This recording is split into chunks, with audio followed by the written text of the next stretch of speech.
दोस्तों पूनावाला फिनकॉर्प में अगर आप पर्सनल लोन के लिए अप्लाई करने का सोच रहे हो तो इसमें अप्लाई करने से पहले ये वीडियो कंप्लीट देखना, क्योंकि आज मैं कुछ ज़रूरी बातें पूनावाला फिनकॉर्प पर्सनल लोन के बारे में आपको बताने वाला हूँ। इसमें अप्लाई कैसे करना है वो तो मैं आपको बताऊंगा, लेकिन ज़्यादातर वीडियो में सिर्फ अप्लाई करने का प्रोसेस बताया जाता है। लेकिन इसमें पर्सनल लोन में दो तरह की कैटेगरी दी गई है। अब उसी में बहुत से लोगों का कन्फ्यूजन हो जाता है, जिसके कारण भी उनका लोन अप्लीकेशन रिजेक्ट हो जाता है।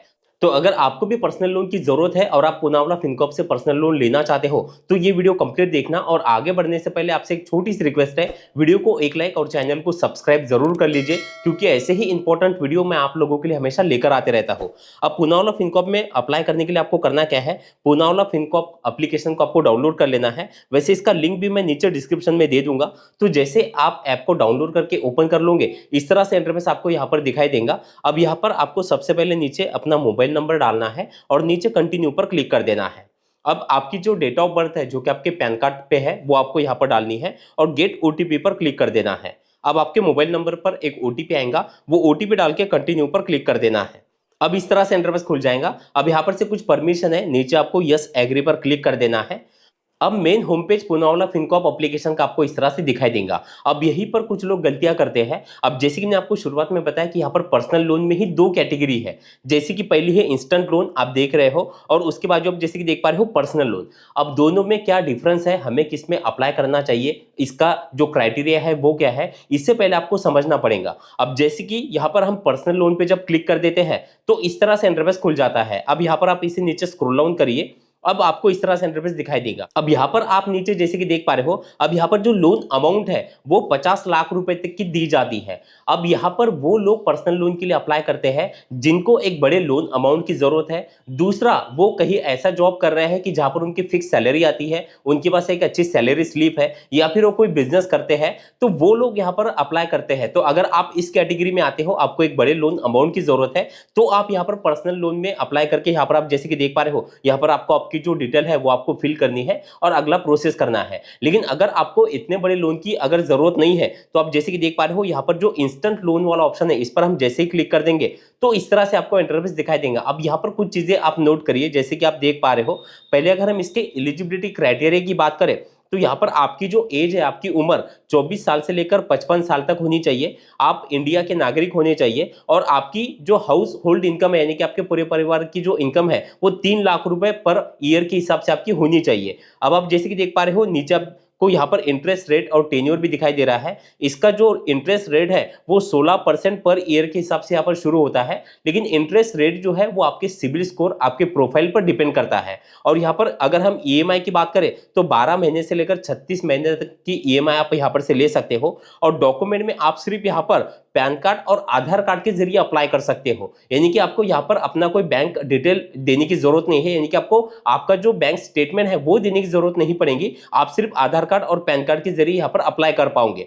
अब नीचे आप जैसे कि देख पा रहे हो, यहाँ पर प्रोसेसिंग फीस के चार्जेस, और इसमें एक और नीचे आप एक पॉइंट देख रहे हो, फोरक्लोजर चार्जेस जीरो। यानी कि अगर आप चाहते हो कि आपने यहाँ पर से लोन लिया, लोन लेने के बाद आपने कुछ ईएमआई यहाँ पर कंपनी को पे कर दिए और बाद में आप चाहते हो कि आप ये जो बची हुई अमाउंट है उसे आप वन टाइम फोरक्लोज करना चाहते हो, तो उसके लिए आपको कोई भी चार्जेस देने की जरूरत नहीं है। अदर कुछ लोन एप्लीकेशन ऐसे है कि अगर आप वन टाइम पैसे देते हो तो आपको वहां पर फोरक्लोजर के चार्जेस देने पड़ते थे, तो वो भी एक अच्छी बात यहाँ पर दी गई है। तो आपको क्या करना है, अगर आप इंस्टेंट लोन लेना चाहते हो तो आपको नीचे अप्लाई नाउ पर क्लिक कर देना है। अब इस तरह से इंटरफेस खुल जाएगा। अब यहाँ पर से पहले कुछ परमिशन है, आपको तीनों ही बॉक्स में क्लिक करके सबमिट पर क्लिक कर देना है। अब इस तरह से इंटरफेस खुल जाएगा। अब आप जैसे कि देख पा रहे हो, पर्सनल डिटेल, इसमें सबसे पहले आपको पैन कार्ड का नंबर डालना है। पैन कार्ड पे जो आपका नाम है वो नाम आपको यहाँ पर डालना है। आपकी डेट ऑफ बर्थ जो कि आपके पैन कार्ड पे है वो आपको डालनी है। आपकी जो ईमेल आईडी, आपके मोबाइल में जो भी ईमेल आईडी होगी वो ईमेल आईडी आपको सिलेक्ट कर लेनी है। उसके नीचे जेंडर, आपका जेंडर सिलेक्ट करना है। ऑक्यूपेशन, यानी कि अब यहाँ पर दो ऑप्शन है। अब यहाँ पर जैसे कि देखिए, पहला जो सैलरीड है वो उन लोगों के लिए जो कई बार फिक्स सैलरी उनको मिलती है, उन लोगों के लिए। लेकिन अब सेल्फ एम्प्लॉयड में कई कैटेगरी होती है, जैसे कि आप कोई भी काम करते हो जहां पर से आपको पैसा तो आ रहा है लेकिन फिक्स पेमेंट या सैलरी स्लिप वहां पर से आपको नहीं मिलती। आप खेती का काम कर रहे हो, आप ड्राइविंग का काम करते हो, डिलीवरी का काम, यानी जो भी ऐसा काम जहां पर से कमाई आपकी हो रही है, तो उस केस में आप यहाँ पर सेल्फ एम्प्लॉयड वाला ऑप्शन आपको सिलेक्ट करना है। फिर नीचे आप जैसे कि देख पा रहे हो, एड्रेस डिटेल, अब आप जहां पर रहते हो वो एड्रेस का डिटेल यहां पर आपको डालना है और सबमिट पर क्लिक कर देना है। फिर इस तरह से इंटरफेस खुल जाएगा। अब आपका पैन कार्ड वर्चुअली यहाँ पर आपको दिखाई देता है, जिसमें आपका पैन कार्ड का नंबर, आपका नाम, आपके डेट ऑफ बर्थ आपको दिखाई देंगी। अगर ये बराबर है तो नीचे यस इट्स मी पर क्लिक कर देना है। अब जैसे आप यहाँ पर क्लिक कर दोगे, अब यहाँ पर कुछ लोगों का लोन एप्लीकेशन रिजेक्ट भी हो सकता है, क्योंकि जरूरी नहीं कि जब सभी यहाँ पर अप्लाई करते हैं तो सभी को लोन मिल जाता है। कुछ लोगों का जो सिविल स्कोर होता है, क्रेडिट स्कोर, वो कम होता है, कोई एक अच्छा इनकम प्रूफ नहीं होता। तो अगर आपका यहाँ पर यानी अप्रूवल अगर आपको नहीं मिलता या आपका लोन एप्लीकेशन रिजेक्ट हो जाता है तो आपको इस तरह से इंटरफेस दिखाई देगा। लेकिन अब जिन लोगों को लोन मिल जाता है, पहले मैं उन लोगों को यहाँ पर लोन अमाउंट कैसे बैंक में ट्रांसफर कराना है वो दिखा देता हूँ, और इसके बाद जिन लोगों का लोन एप्लीकेशन रिजेक्ट हो जाता है उनको क्या करना है वो भी आगे बताऊंगा। तो अगर आपको यहाँ पर से लोन ऑफर मिल जाता है तो आपको इस तरह से इंटरफेस दिखाई देगा।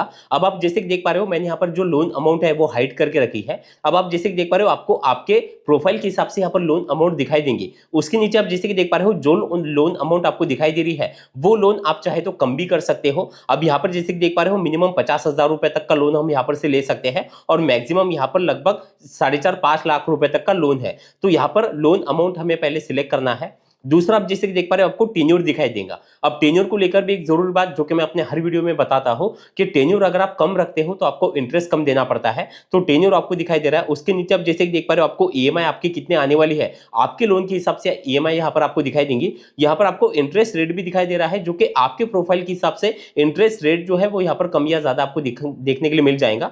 अब नीचे आप जैसे कि देख पा रहे हो, अगर आप ये लोन ले रहे हो तो आपको करना क्या है, नीचे कंटिन्यू पर क्लिक कर देना है। अब इस तरह से इंटरफेस खुल जाएगा। अब यहाँ पर आपको फिर से कंटिन्यू पर क्लिक कर देना है। अब यहाँ पर आपकी जो बैंक है वो आपको सर्च करनी है। जैसे आप बैंक का नाम सर्च कर लेते हो, आप नीचे जैसे कि देख पा रहे हो, enter your 10 digit mobile number, यहाँ पर आपको अपना मोबाइल नंबर डालना है और प्रोसीड पर क्लिक कर देना है। अब आपके मोबाइल नंबर पर एक ओटीपी आएगा, जो कि आपके बैंक अकाउंट के साथ जो नंबर लिंक है वो ओटीपी यहाँ पर डाल के आपको वेरीफाई कर देना है।